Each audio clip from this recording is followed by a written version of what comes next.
In this video, how to enable dark mode on Salesforce. I will show you step by step how to enable dark mode on Salesforce. First, go to the Salesforce website in your browser. Log into your account using your email and password. After logging in, go to the top right corner of the screen, click your profile picture or account icon. Now, click the option called Settings. Inside Settings, look for the Appearance options. Find the section called Display or Theme. If dark mode is available, select the dark mode option. After selecting it, confirm the changes. The Salesforce interface should update automatically. If the option is not available, you can use a browser extension.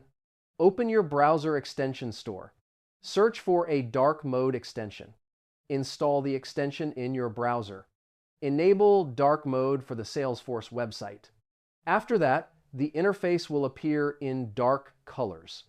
Dark mode can help reduce eye strain. This is how you can use Salesforce in dark mode.